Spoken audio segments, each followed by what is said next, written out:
Watching Kyle's unboxing videos again? Yeah, he always finds the coolest...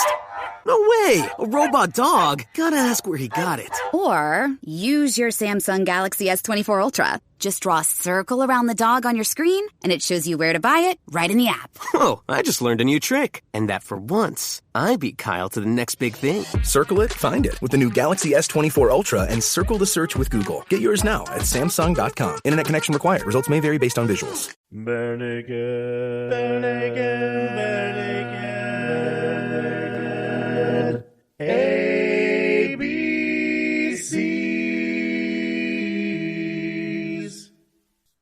Welcome to the Bare Naked ABCs, where we discuss every bare naked lady song from 7 to thy. Thy. Why can I not say thy? I just said thy.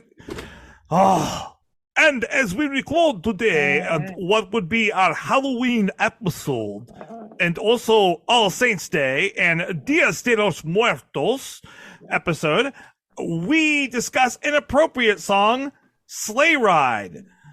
Spelled S-L-A-Y, right? We're discussing that song, right? Murdery Red. Sure. Yeah, we'll go with that, sure. Stefan, you threw me off. I thought that was the song we were going for this week. You told me last week. Yeah, I remember him saying it. That's what I said. I am never letting you direct which song we do ever again. You lost that chance. Oh, so sad now. Oh, shucks. Can you believe that? All right. Well, I guess instead we're going to be discussing the Bare Naked Ladies version of the classic song Sleigh Ride.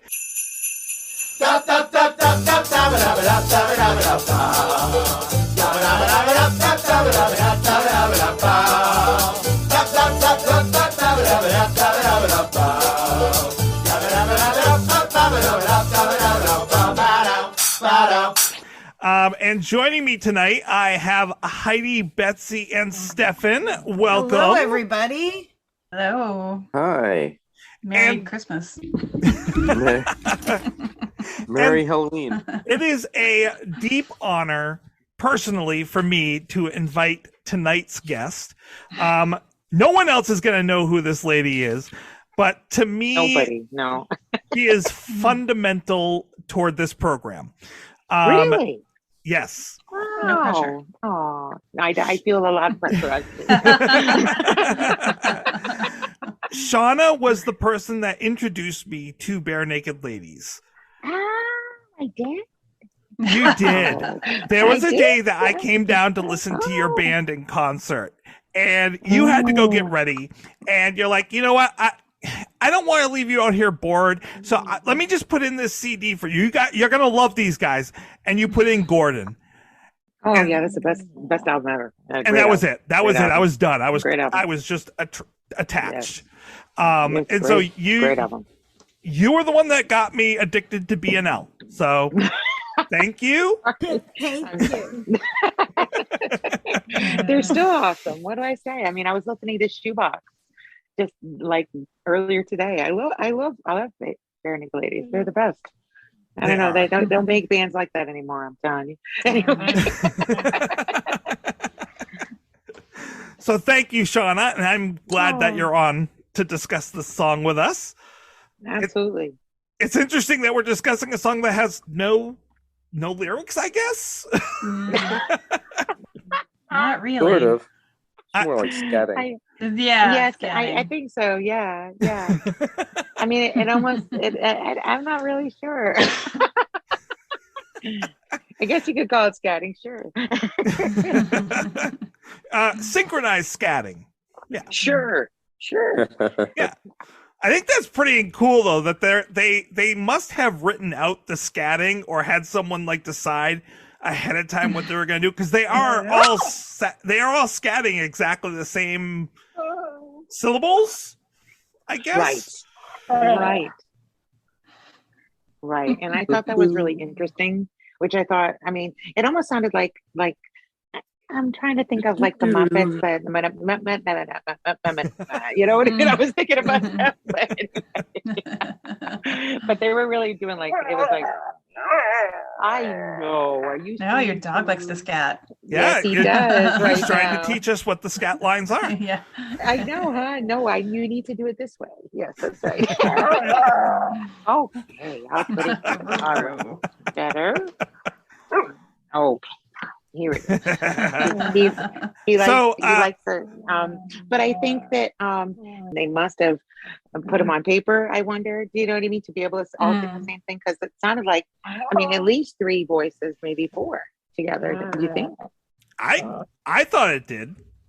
When they do it live, there's 4 of them that are doing it around the microphone, and then Tyler is just kind of in the background, going around, just walking around. And then, of course, at the very end, he would always come in with his own scatting at the very end, and then he'd start tap dancing with it, and like it wasn't the scatting everyone else was doing. He's doing his own. Yeah. See, now that totally makes me think of the Mana thing from the Muppets. Yeah, that's right. Like the thing that he does. Yeah, exactly. You know, it just makes me think of that. Like he's trying to do that type of bit again. Do you know what I'm saying? It's funny. Yeah. So this is the time of the show where I usually throw it over to Heidi and Aaron. We don't have Aaron, but I'm going to throw it over to you, Heidi. Heidi, can you give us the breakdown of this song? Well, it's definitely not typical. Like the original Sleigh Ride version is well over what is it? 3 minutes 19 seconds, give or take. About 3 minutes long. This is a whole grand total of 46 seconds. It is in the key of A, and it basically goes right around the simple chord changes. It does not do the repeats or some of the sections that are in the original transcription. Cuts out the intro too, doesn't it? It cuts out the intro. It does, yeah, it cuts out a lot. It does have sleigh bells, which is nice. So it does keep the sleigh bells. It follows the same progression that Anderson does. It's just different. So I don't have a whole lot to say with this, except they took a chunk and did one verse, and that's pretty much it. I'm guessing you probably can't give me a beats per minute since it wasn't a full 115. Minute. 150. Oh. Okay. Is that close to the original Leroy Anderson beats per minute? I think, hold on. I bet it's faster than Leroy Anderson, I wonder. I think, let's see, Sleigh Ride, Leroy. That one is 105 beats per minute, 124 beats a minute. 124 seems to be the standard between, it depends on who's conducting. So. Interesting. Yeah. Interesting. And the original key, I believe, is F major. So. Yeah, I have more. I'd have to look at my old scores. So that would make sense.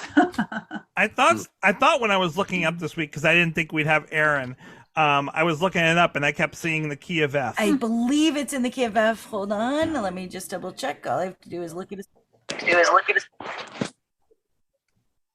Although I did find one place that said it was in the key of C, but that could be wrong. I don't know. Yeah, I don't remember it. Well, since Heidi and Aaron usually cover the beats per minute and the keys and all that stuff, I'd say that Betsy and we should cover the lyrics on this topic. It's all you, go. I have it in B flat in most places. I'm seeing it in B flat, so that could be correct. So this is what I found. It depends on the arrangement, though. Like, there are so many arrangements now. But you know what? The original score parts looks like it's in B flat. So what I have off from Leroy Anderson's official webpage is after the introduction, which features the horns, the first part or A section of Sleigh Ride starts out with the steady rhythm of sleigh bells set in B flat. Yep. The main theme is established by Anderson with a melody that can only be described as cheerful. The second part changes from B flat to G. Yeah, okay. The tempo blocks create the sound of the horse's hooves. Anderson originally came up with this part during 1946, and he made the middle part. He made it into the middle part because he felt that it wasn't strong enough on its own, but it was better when it was bracketed.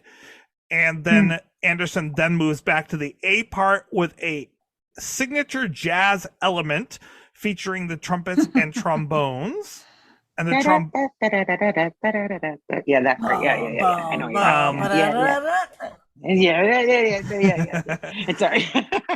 It says that the trombonists who have played in a high school football prep band recognize Anderson's nod to at about 2:40 to his days arranging for the Harvard band.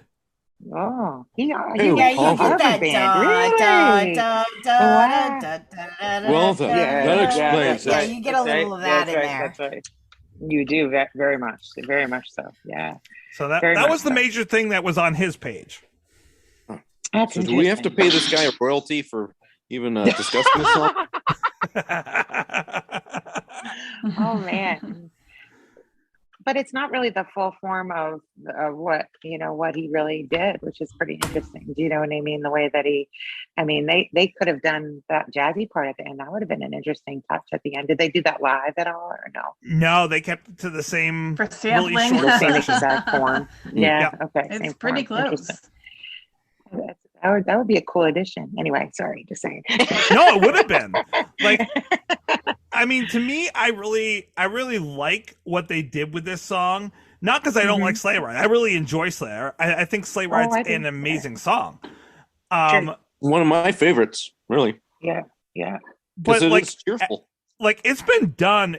I remember somewhere in my notes here. It is the most one of the most popular Christmas songs of all time. But on top of it, it is done by so many people. And I'm sure B&L was like, okay, we got to do something different than what everyone else has ever done with this song. That's almost true. quintessential Christmas in a way. You know, you put that on, and it's like, you're right. Immediately. You're right. It's like, okay, this is Christmas. This is a Christmas record. Great. Right. That's right. It was the first. This song was the first piece of orchestral music to reach the #1 on the Billboard Pop Hits chart.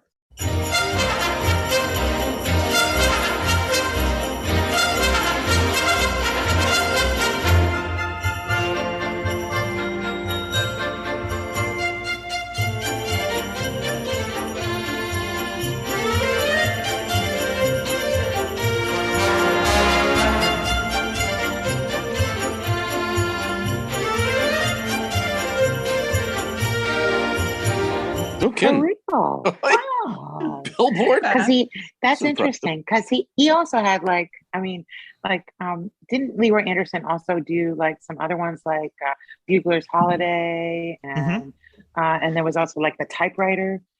Bugler's Holiday is beautiful. I don't know if you ever heard that, but I mean, I didn't realize that any of them made the top 10. I just had a student do a trumpet senior recital on Sunday, and she did, say that 5 times fast, she opened with buglers with her trumpet professor and another trumpet player from the studio. And she played Trumpeter's Lullaby in the second half of her program as well. So, and he wrote it in the summer, by the way. Because Leroy Anderson was from Connecticut, and he wrote it in the summer. He was digging trenches and it was a heat wave and a drought. Hey, baby.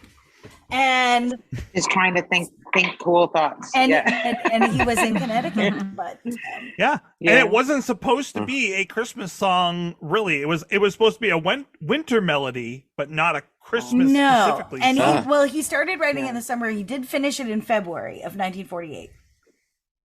And it premiered, which is why it's a Boston Pop's favorite, is because it premiered in May of 1948, with Arthur Fiedler, who is one of the premier conductors of the Boston Pops. Yes, premier at Symphony Hall. Premier, yeah. So, and it is the signature so it's a very important place work, basically, of Leroy Anderson. So, yes, very much so. Yeah. And then after that premiered, that's when Mitchell Paris wrote the lyrics for it in 1950. Because Leroy Anderson wanted to have was told that he probably should have some lyrics put to it, because it was doing so well. And so he, in 1949, of course, that's when it was released, and that's when it hit the top 100.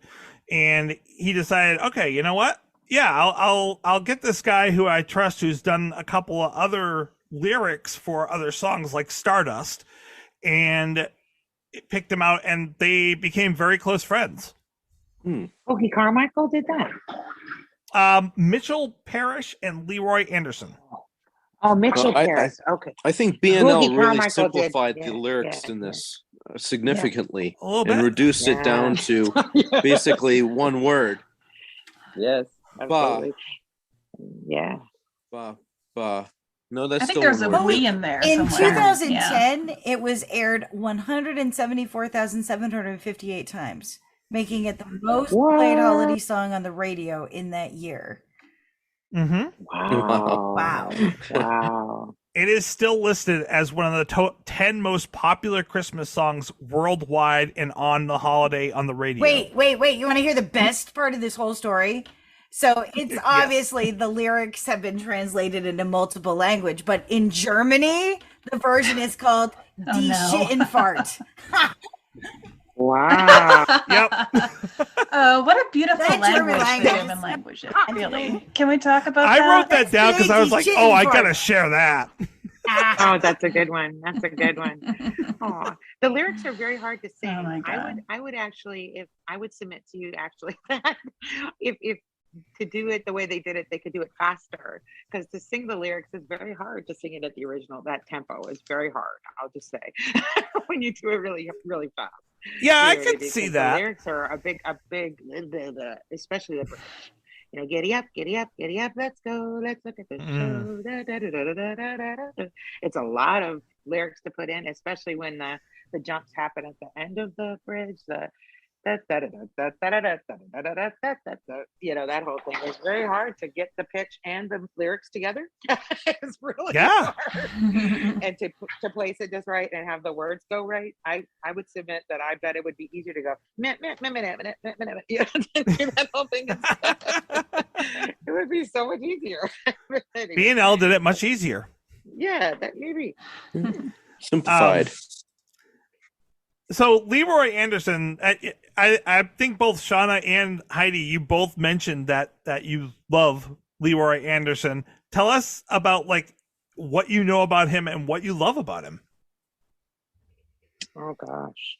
I just think that he's a quintessential American composer. I mean, it's like people think of him and I mean, I think of Copeland, but I also think of Leroy Anderson. That's kind of weird, but probably people wouldn't see him as on par with that. But I mean, he's just, just a quintessential kind of American composer to me. You know what I mean? Like Copeland and like Irving Berlin and Gershwin. You know what I mean? Those kind of composers. I was thinking of that when I was listening to my students' recital on Sunday. That hearing again Bugler's Holiday. Yeah. And then Trumpeter's Lullaby, so happy. Which is just lovely. And I agree with you. I think he's up there as a fan of American composers, especially. You think Appalachian Spring, you think Copeland, you think even Ives. And Ives was also Connecticut area, and Anderson was a Boston and Connecticut guy. And I always think he's like the Norman Rockwell of music to me. He's got that quintessential Americana feel. Did he do Joyful and Triumphant as well? I'm trying to remember. No, he did Christmas. I can't remember the title. Wasn't there It's like funnier a fanfare, like a Christmas Fantasia or Christmas something, Fantasia, or Christmas, something like that. Yeah. I gotta look it up now, but I don't have my computer open. But something like that. I want to say because we did that. A Christmas Festival. That's it. Christmas festival, and I remember playing that many times in ensemble when I was in high school. And but these songs just kind of take you back to that kind of innocent time. It was really, because I've always thought of it as the perfect, it's a non-sacred winter piece of music. So it's not related to Christmas. It's literally about a sleigh ride, which everybody used in the 19th century and early 20th century. And yet, when I was preparing, I had done Sleigh Ride every other year or so. But whenever I had students that were unable to perform sacred or Christmas-based pieces, I used to still be able to play Sleigh Ride. But the year I conducted the Pops, I was prepping it for my kids as well as to prep it to conduct the Pops. And I had students that weren't allowed to do it because it reminded people of Christmas. I was like, but it was literally about a sleigh ride, which are horses that were sleigh ride in the snow. Yes, that's it. Snow is not necessarily Christmas, and a lot of places have snow. But I agree with you. I think there's something in his writing, and again, I think Lullaby is one of my favorite pieces. I don't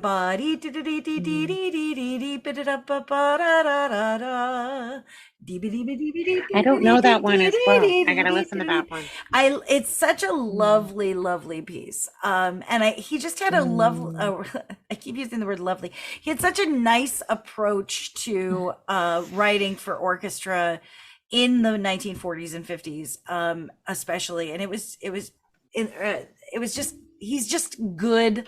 They call him light concert music, but as someone who's played I've played the Christmas festival before. That is not light. And once as a French horn player to be in the middle of even Sleigh Ride, there are some challenging sections in there. Tough. So, and you can't just like sit back during those songs. No. There's always like counterparts that are happening that are just as meaningful and just as. And he definitely has a penchant for brass. He loves brass players. Oh, was he a brass player? Let's see. He played piano. His parents. The way he writes for trumpets makes me wonder if he was a trumpet player. I'm trying to find. I know he played piano. Trombone. He was a trombone player. Interesting. One of the things that I found that was kind of interesting is, so for him, for this song, was he wanted to write this song the way that kind of Mozart did with his pieces, especially with Sleigh Ride written by Mozart, so that this song conveyed the entire winter scenery and season. Okay. That makes sense. Yeah. He played trombone, and he was in marched in the band at Harvard football games, attended Cambridge High and Latin School in 1921. And he actually took a double bass home and learned how to play it over the weekend, and literally came back that Monday, and he was so good at it that they thought he had practiced all year.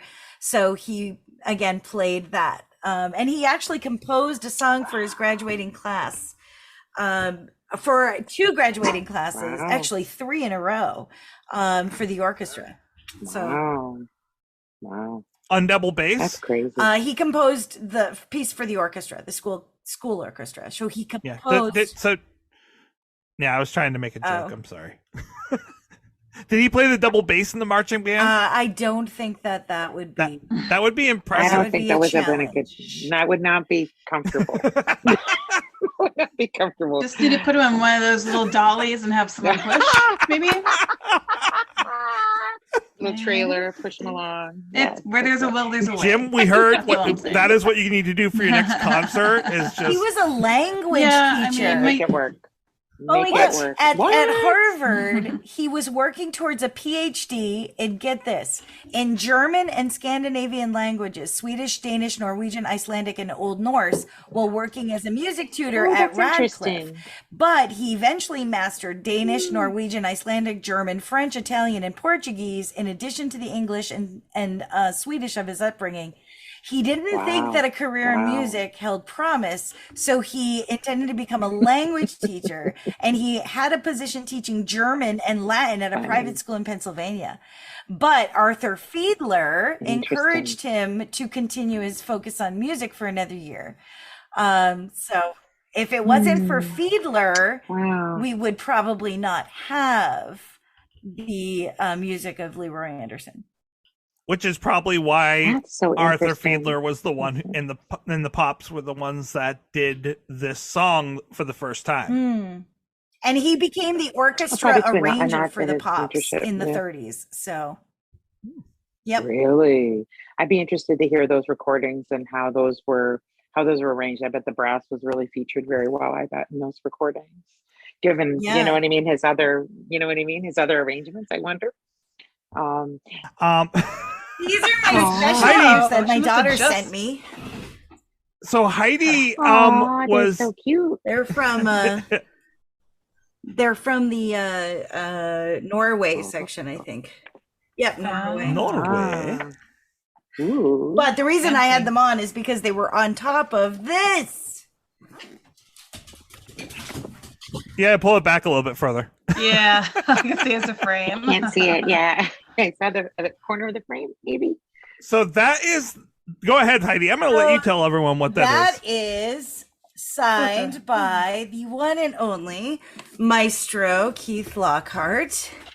Ooh, and in the Boston chat, Pops. I have placed a link to when I had the wonderful honor of conducting the Boston Pops in Manchester, and I got to conduct Sleigh Ride, which was phenomenal and wonderful, and I got to meet Maestro Lockhart, but I got to conduct the Pups on Sleigh Ride. So it's a piece of music that is dear to my heart. I used to do it every other year with my band. And in high school, I did it many times. So that's why the original Leroy Anderson, of who the composer of which I am very fond. I'm very fond of this piece, and this is I did not use this baton. He gave me this baton, and I asked if I could use my own because this is a piece of crap baton. But it is signed, and it says "Merry Christmas" from Keith Lockhart. So, well, it's not a piece of crap baton anymore. Well, not anymore. No, that's it right. is signed, and it is hanging right above my desk. So that's where I'm putting it back up on the wall now. But it was a great honor to be able to connect the Pops. So in Sleigh Ride, which the original version is the best version. And Keith played the whip. Not the bare naked ladies He version. played the whip I on it, and it's that thing that goes like that. And he kept moving around in the back while I was conducting, trying to. Yeah, he was quite the prankster, actually. See, I don't know. I don't mean to poke, but I really love the version of that Ella Fitzgerald does on Swinging Christmas. That is a pretty good version. Yes. Too. Yes, I would submit that to you. But I mean, certainly I'm a purist and I enjoy Leroy Anderson very much as well. So I played that in my high school band quite a bit, like every year almost. We played it, and I got to do the whip one year, which I was really excited about. I felt like I'd moved up in the world because I was in the percussion section and got to do the whip part. Because that's like that's the big part. You know what I mean? That's all about that, or the bells. I got to do the, watch the me whip, bells, and then you watch me nay. Yeah, watch me. Did you ring whip my it sleigh good? bells, anyway. So I felt like I'd moved up in the world as a percussionist when I was given a meaningful part. I think that was really like integral to a song. Not just do you ever get to do the wood block for the clops? No, that would be the temple blocks. Yeah, the temple blocks. No, that never happened to me. No, no. My brother did it that year. He told me that real percussionists got to do the wood block, the temple block part. I don't understand, but that's brothers for you. Anyway. He has a lot of interesting stuff in there so one of the things that hasn't been mentioned but is important in at least from what I read and what I've heard with his music is a lot of use of different types of objects to make noises and sounds in the song, such as like horse whips and horse hooves, and to try to make different things like the trumpet impersonating the whinnying of a horse in this song, for example.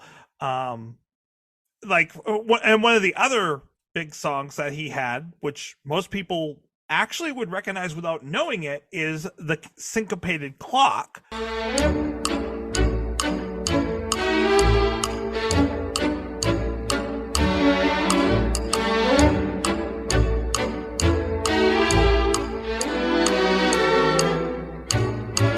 So once again, he's imitating a clock that was used for the theme for the Late Show. Right. The typewriter. That was another.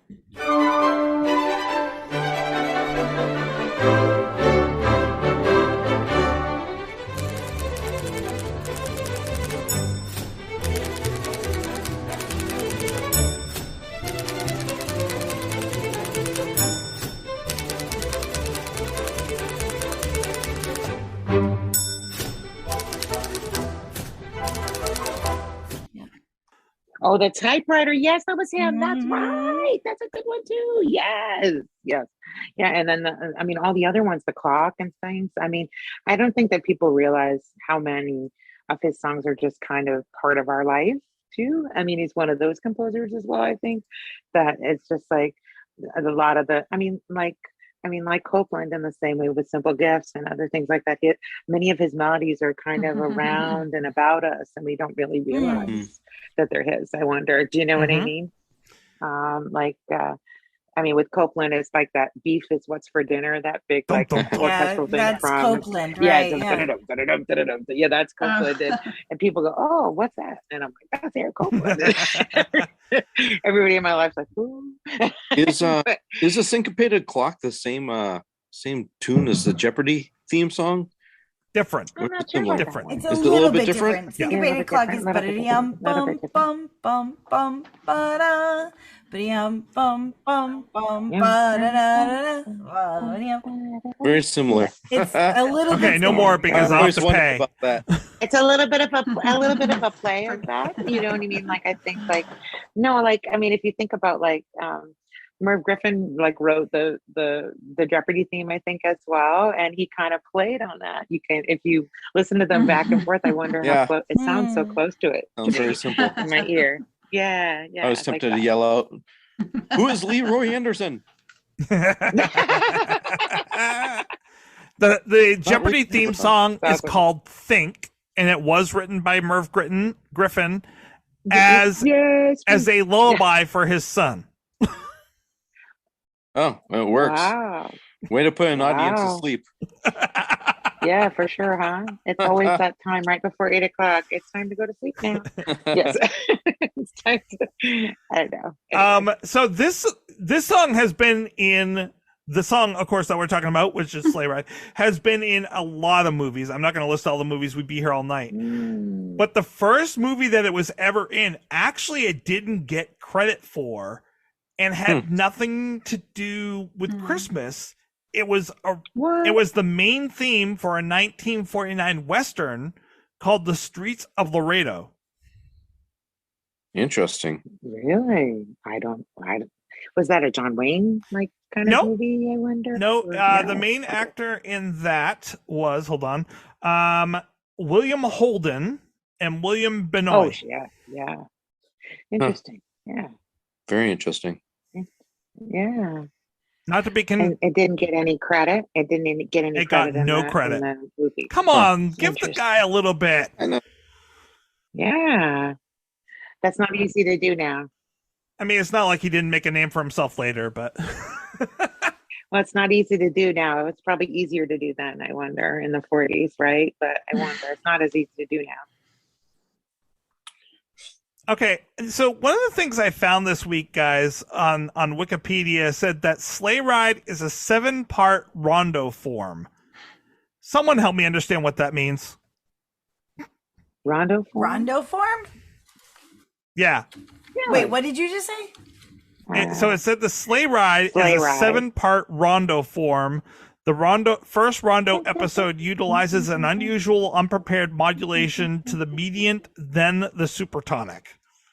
I'm like, those are parts of, those are like, yeah. I'm like, that sounds interesting and all, but I have no idea what it means. Rondo form is, okay, so you hear the A section, the B section. So think of like a regular song that has verse, chorus, bridge. That would be like, think of it like a hamburger. So you have your hamburger bun, that's A. And everything that sounds like that is A. So then you have your cheese, or you have your burger part. Yeah, that's a little different. So that would be B. Yeah. And then you put a piece of cheese on top. That's C. And then if you think of like a Big Mac or something, then you have another burger. So you're back to B. Yeah. And then you have the bun on top, and that's A. A, B, A, B, A form. That's rondo form. Mm-hmm. So you start with A, and things that sound like A, that's A. Things that when it changes, it's B. So a verses would be A, choruses would be B, and then a bridge would be C. Yeah. And then, do you see how that works? So it's just pattern. It's the pattern of the music that you hear. Does that make sense to everybody? That makes yeah. I sound like I'm teaching my theory class. But the intro. No, that's really good, because the intro part though, before the A actually comes, so that like so that would be like that would be the A intro. Or that like sometimes you'll just have the intro, the introduction, and coda, right? Yeah. Okay. Yeah. Right. Okay. So I don't know how to say this, but it's like I'm a bit of a Star Wars kind of geek. So one of the things that I kind of caught is a similarity between the trumpeting in Sleigh Ride and John Williams in one of the episodes, I think episode 1 or something like that in Star Wars. Sure. There's a very similar kind of part to it. And I wonder if it's kind of absorbed from Leroy's work. But anyways, I caught kind of similarity there. I wonder, didn't John Williams work with the Boston Pops very much? He did. What? No, that's impossible. He did. I know a lot of, I'm not sure if they did many of the recordings for Star Wars, but I know that he did a lot of work with the Pops, and but I'm not really positive. I'm not really positive though. I'd be interested to know if he did any like internships with like Leroy Anderson. I'm not sure how. I know he lived a very full life. I will say that I remember in reading on Wikipedia the information about Leroy that I remember seeing John Williams' name in there. So there were some times that they crossed over each other. Interesting. Well, that's really cool. Well, no, but you can hear him. Though, can you hear like Anderson in John Williams? I mean, like nobody. I just feel like it's the best thing about music is that nobody like functions in one little spot all by themselves. Do you know what I mean? Everybody is inspired by others. Do you know what I'm saying? Like somebody heard a figure in a Mozart song and said, "Oh, could I do that and do this?" Yeah, like Bare Naked Ladies. They were inspired by yes for this song. Yeah, ba ba ba. Yes. Ba ba ba ba. You know, there's like sheep were the inspiration. That's right. Could have been. You can never get your everything from one source. I'm saying, you know, Leroy Anderson, right. You know, Shaun the Sheep. It's just infinite. It's all good. Or it's all part of it. The Nebraska. Yeah, that's right. Gotta be inspired by everybody. Nebraska version with the corn pops. The corn pops. Well, and absolutely. I'm surprised they didn't play for the New York Pops. No, I don't know that. No? Hopefully we don't have to pay them now. I think it's just because Boston's better. Yeah. The Nebraska Pops. Nebraska for corn pops. I could just hear the recruitment, like come and conduct for the Nebraska corn pops. Oh boy. They're great with milk. I don't know. I mean, how do you say? Brought to you by Kellogg's. Yeah, I know. So yeah, we only have 4 participants. She went to go apply to the corn pops. I used to eat Pops when I was a kid. they're huge. They would always like scratch the upper part of my mouth. It's bad. And when Captain Crunch left this weird aftertaste, I don't know what it was. It's pretty gross. I was going to share with you guys a really cool thing that that I noticed this week. Let me pull it up. And of course, I had to notice this. The screen has changed. So I was looking at what are the best versions of this song, and of course, this came up, and I had to play it.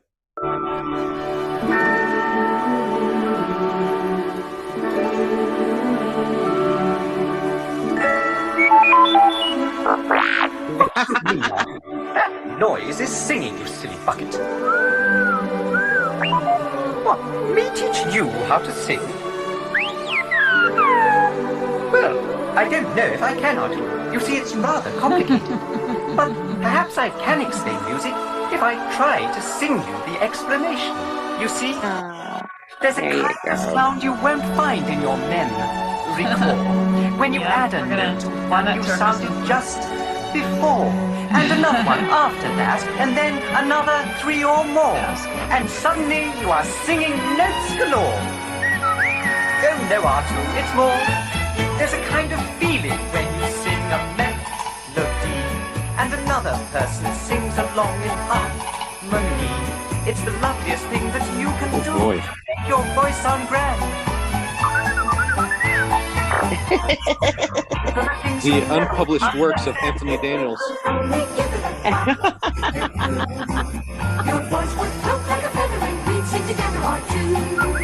So yeah, as soon as I saw that, I was like, "Oh well, I gotta share that one." Oh man, that is a good one. Oh man.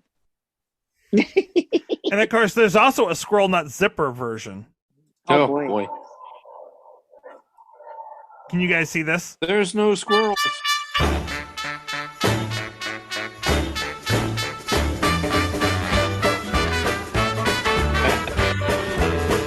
Yeah.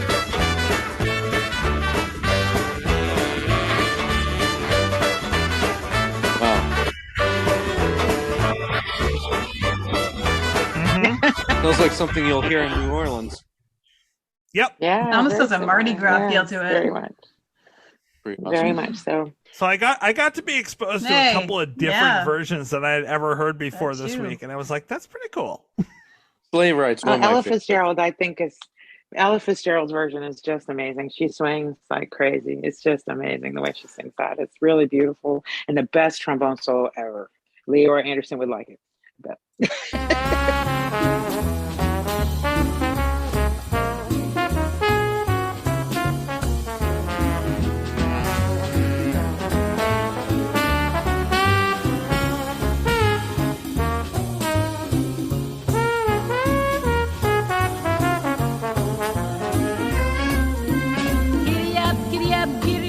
Let's go. Let's look at the show. We're riding in a wonderland of snow. Giddy up, giddy up, giddy up, it's grand. Just holding your hand. We're gliding along with. Well, let's see if it will load. Hold on. No, you don't have to load it just for me. But it's got the best No, it's on the songs same here. page. It's listed as number 3 of all time. What? Number 3? So Well, what's number 2 2 is the Ronettes. Yeah, that's pretty good. I mean, Oh, ding, ding, ding, ding, dong, ding. Yeah, all right. and then the All Leroy right. Anderson is number 1. Ooh. Well, yeah, it should be. Well, yeah. Oh, They did it. Yeah, they did it. Sure. I don't understand this. Number 4 is the California Raisins. I'm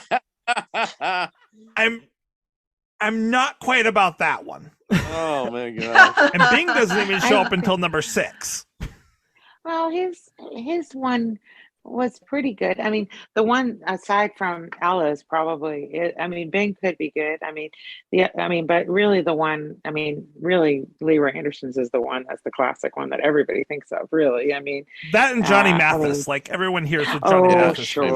sure, that's true. Yes, you're right.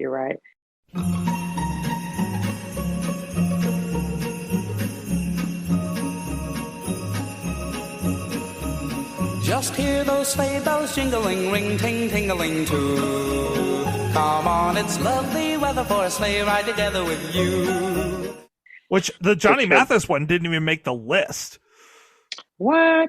That's not right. Huh. That's crazy. I'm actually I can hear him looking at his record right now. Johnny that's Mathis funny. Christmas album. It's a good album. It's a good album. It's the most wonderful time of the year. I can't do a good Johnny Mathis. I wish I could. Right. I love the way he does that. The way he sings is really fun. Anyway. That was beautiful. Who's the guy who was in Rudolph this Burl version. or Burl? Burl Ives? Burl Ives. Yes, Burl Ives. Yeah. Yeah, Burl Ives. There He's we go. great. Like, I don't know if he did a remind me of version him. of it. Oh, Burl Ives. He hung so way back behind the beat that I don't know if he could do that song because it's got a lot of momentum. It's got a lot of speed, so I'm not sure if he could do that song. Yeah, he kind of sings slower. Have a holly jolly Christmas. You know, he would just like hang way back and Just like, let those sleigh bells. yeah, you know, he'd be like way back in the next zip code by the time that the band was done. And so then also, Stefan, you inspired me to look up this one. I had to look this one up. Oh. Come on and bring your shovel. We're out for trouble and fright. We'll take all we can carry from the old cemetery tonight. Well, now. A dead person or two. We need the fresh I like it. Get nothing shoddy will do. With a mind, obsessed, that's younger but blessed. Oh my God. Then not quite progress. Well, So then. yeah, like that is by H.P. Lovecraft Historical Society, by the way. If you want to go out and get that, I gotta admit though, I'm actually kind of interested to listen because that's their second Christmas album. So now I'm intrigued. And for those listeners out there, this is the real SLAY ride, the sleigh ride Halloween version. Stefan's looking it up, which is pretty cool. Yeah, right on. I don't know. I'm not. I'm such a purist. I like Leroy. He's a good guy. I like the Bare Naked Ladies version of it too, but I don't know. I'm not sure if I could listen to the Sleigh Ride thing, but it was cool. It was cool. I like the B&L version.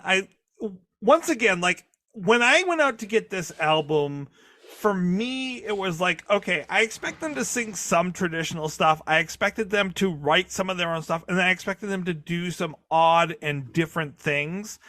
And this is one of those songs where I was like, yes, thank you. This is what I wanted on this album, was something a little bit different that I could enjoy and get into. This one and Crosby, Stills, Nash, and Young Crosby, Stills, Nash, and Young Crosby. I can't get the tune in the my 5 head Days in Ohio one. I like Deck the Halls. Deck the Halls. Right. I mean, I was not looking for Rudolph. I was not looking for those just keyboard sounds like Miko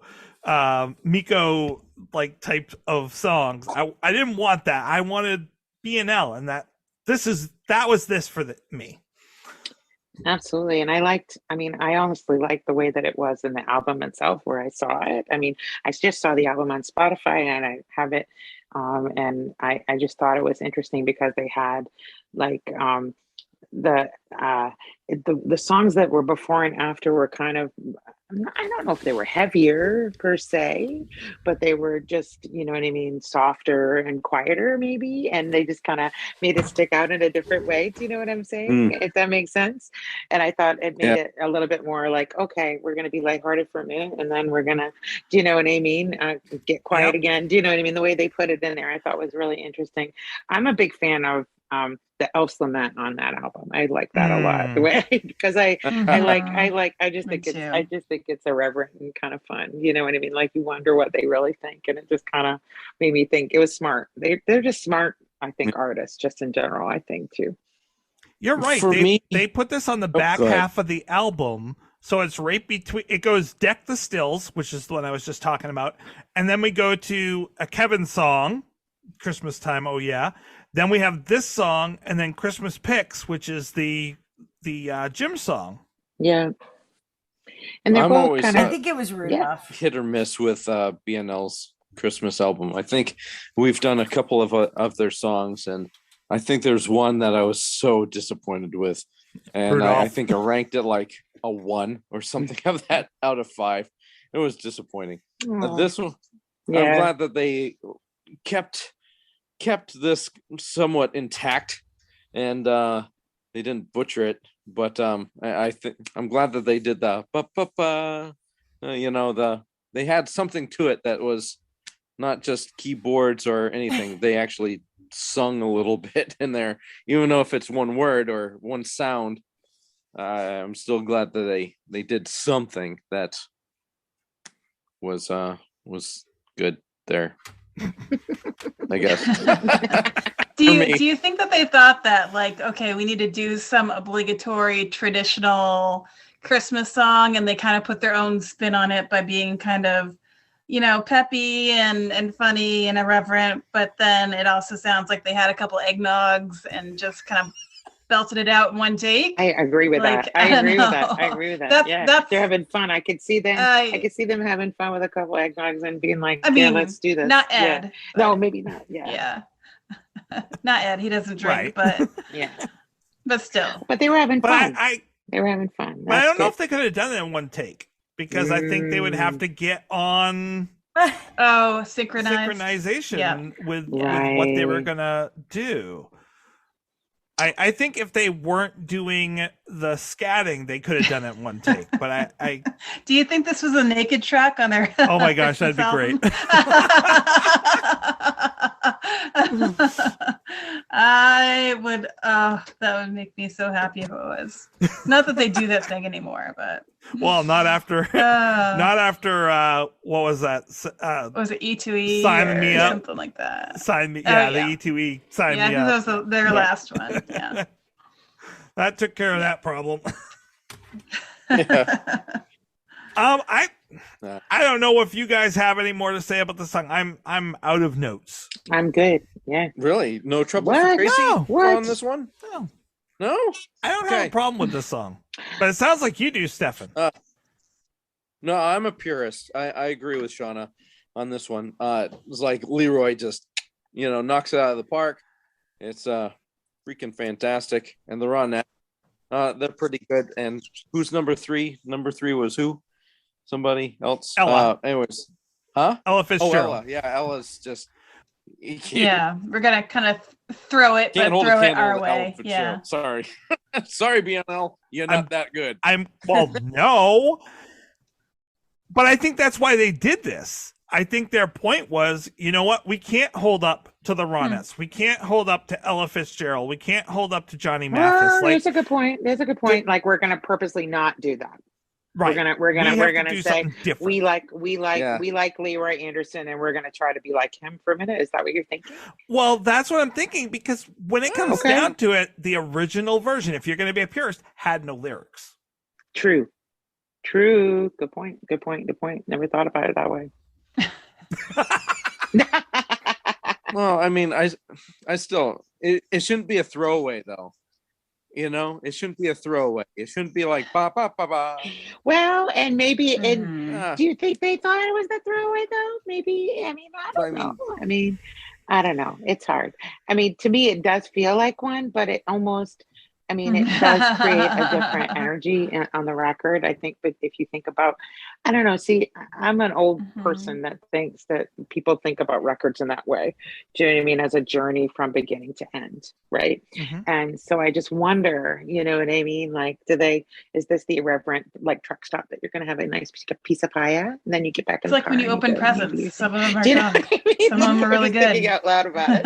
Do you know what I mean? It doesn't have to be a long stop, but it's a stop and it's fun. No, that's your lump of coal. I mean, it's at the end. And they did a bunch of serious stuff on this album just before this. I mean, right. They've also got a bunch of junk. Yeah. But like, but it's okay. Christmas. That's okay. Christmas should be, Yeah. It's reverent in a way. Yeah. Yeah. Some of them are awesome. Yeah. Some of them are Carol the Bells. Okay. No, I mean, you have a lot of serious stuff before this point, especially just before this with Christmas Time. Oh yeah. And then they're like, no, let's pump up the energy again. And then they bring it back down for Christmas Picks, which is a very jazzy type song. And then they bring it up again with I Have Little Dreidel. Yep. I want to ignore the fact that they then go to Wonderful Christmas Time. And then they finish with Auld Lang Syne. Yep. Which is, I mean, it's an interesting, I don't know. I feel like Christmas, is very, Christmas, is very poignant and, just a really, really, I don't know, it reminds me, I don't know, it's horrible to say, I don't want to compare it to this, but it like reminded me a lot of like Being Green, like that kind of vibe almost of like, how poignant that song is and at moments. But I think that, just from that to Sleigh Ride just makes you go, oh, okay. Yeah, we're going somewhere else, which I didn't love, I'll be honest, but that was my only bummer was I just really liked that song more than I thought I would. And then when it was like, I was like, oh guys, but so that was like when I thought about it that way, I guess, I just tend to think about what came before and what came after. A lot of people probably don't think that way anymore about albums, do they? But I kind of think of albums in that way. So I didn't like that, but I do like the song on its own because I feel like it is kind of a nod to the pure of the pure form of it. Do you know what I mean? Yeah. And the music is just brilliant. It's otherworldly in a way. It's just inspired. And in order to be that high up in a Billboard list, and it's like the music representation of the season as a whole, it's divine. This guy was definitely inspired by some higher power to create this, and it reflects and it just emotes.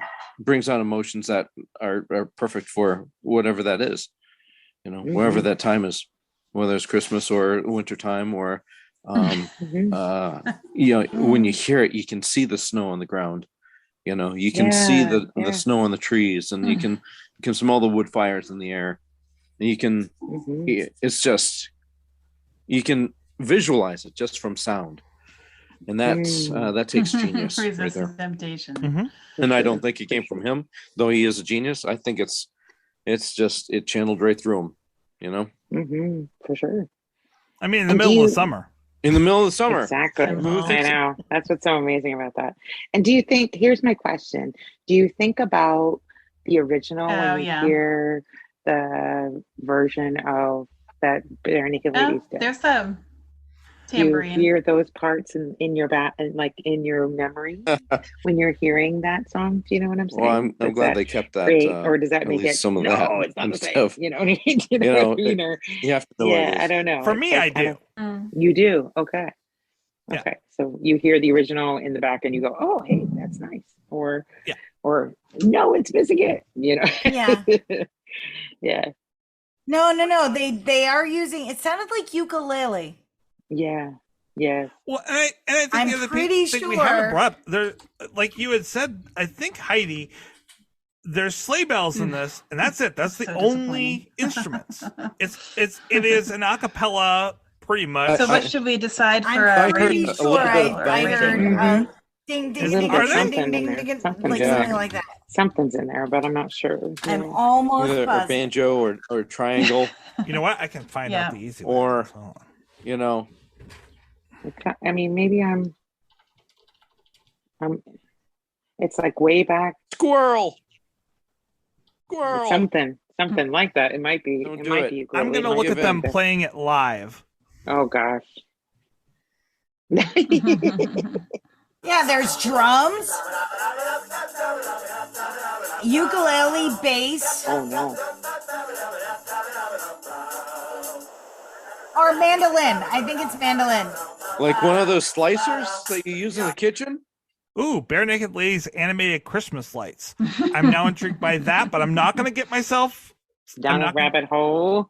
Yeah. Yes. I will post that for other people later. I'm going to stay focused right now. Yeah, so there's drums, there's double bass, there's mandolin. It sounds like to me. Okay, and, I hear the ukulele now. And sleigh there's and yeah, because you've got the drum and the slight hi-hat simple. Maybe. Yes, I think so. Yes. Okay. It is.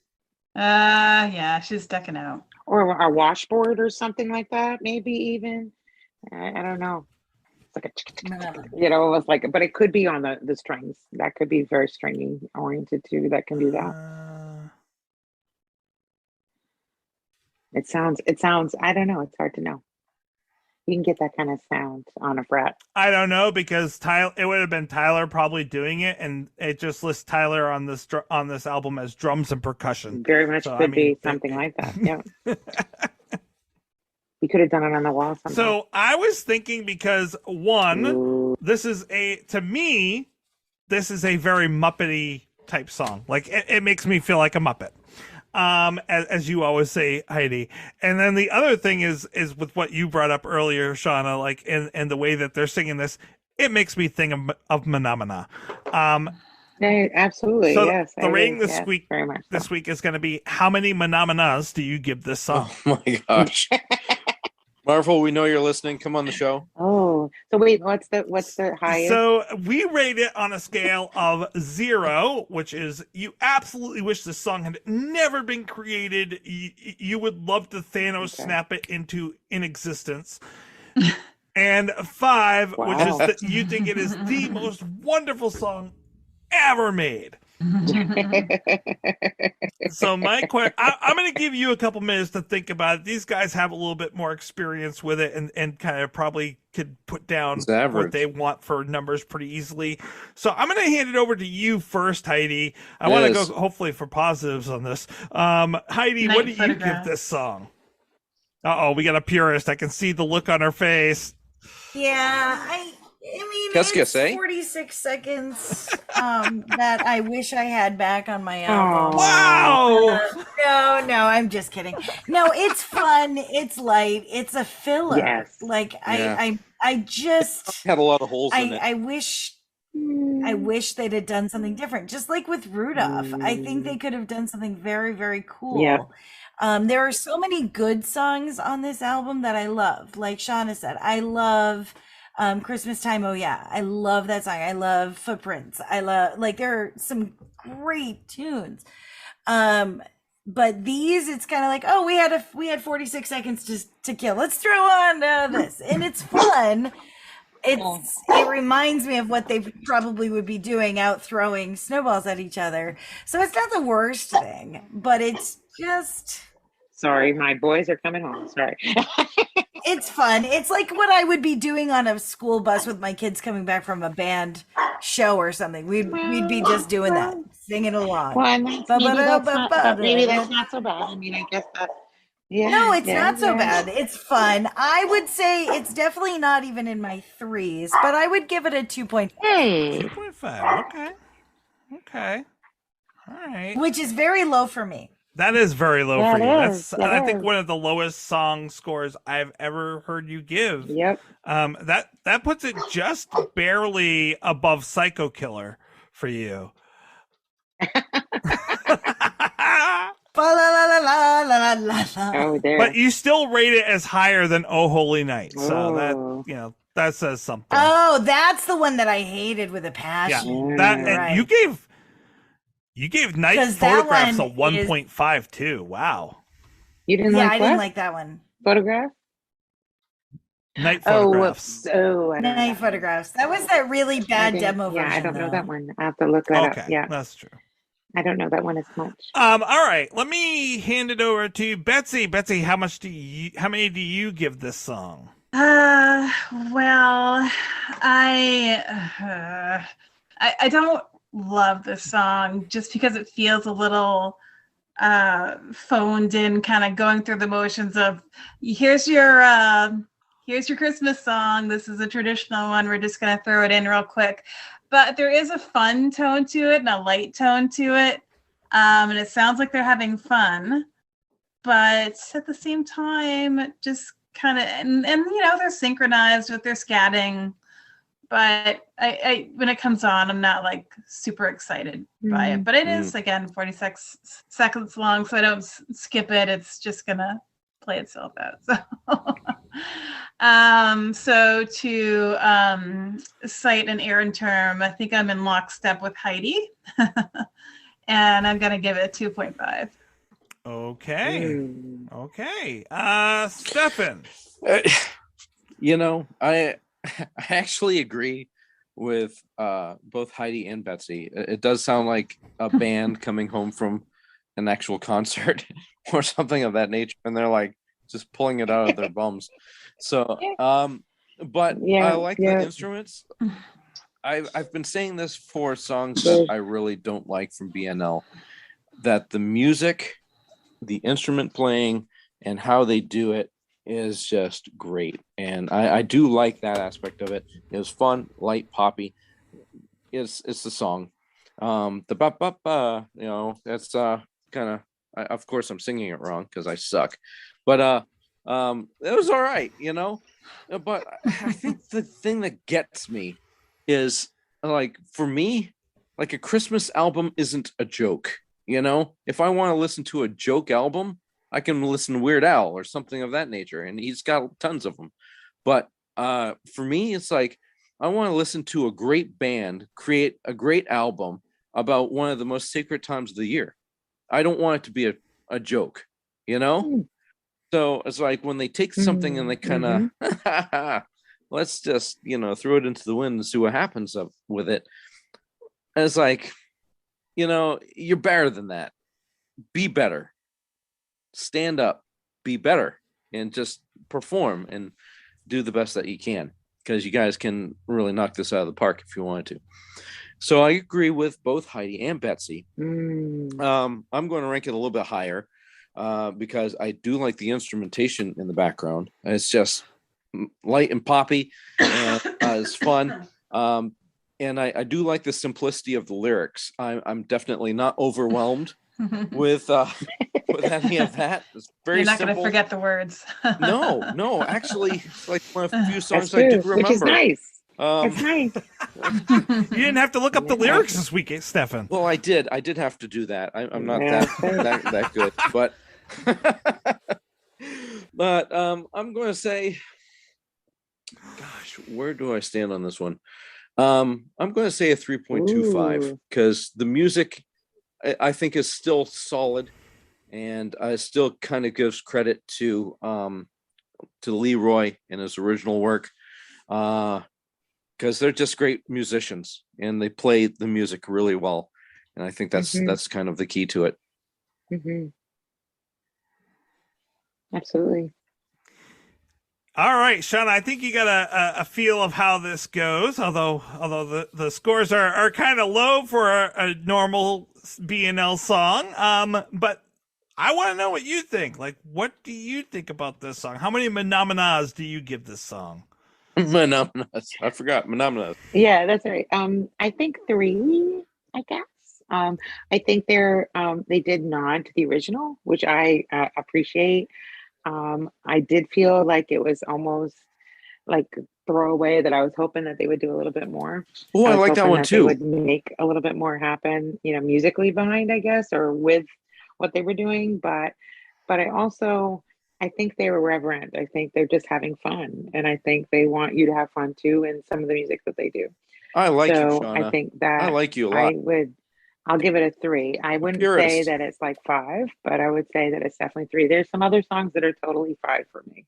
That isn't it. Well, since we're having you on so late in the podcast, what would one of your 5s be? Oh gosh. Wow. I Did I really even listen to that song? I think some of my fives, I think honestly would be off Gordon. I still love that album. I like a lot of it. It's like from beginning to end, almost a really good album. Oh, shoot. Yeah, yeah. I'm a big fan. I enjoy Gordon very much, but I like Shoebox, and I like but I also there's another one that I don't know. Gordon is still a great album. I don't know. People looked at me weird when I gave Gordon a 5. I mean, when I gave Shoebox a 5. So Oh, I do love that song. Well, it's you, Tracy. Like but anyway, I mean, I think it's all. I mean, it's just it's smart. Some of it's really smart as well. And I think that's what I like about it musically. I want to hear music that's a little bit a step above than smarter. And they are smarter. And you can tell in the way that they arrange and the way that they harmonize and all of that. Their forms are smarter. I mean, you could tell. So that's what I love about them, just in general. But Gordon is still a great album from start to finish. I'm a fan. So I guess that leaves me. So I really like this song. It is definitely one of my Muppet songs. I really enjoy it, and on top of it, it's short.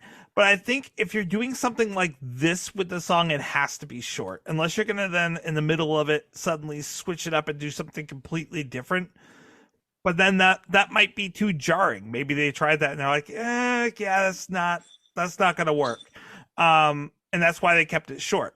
Because, I think if you did a full song of this, it would get old at 3 minutes long. Good point.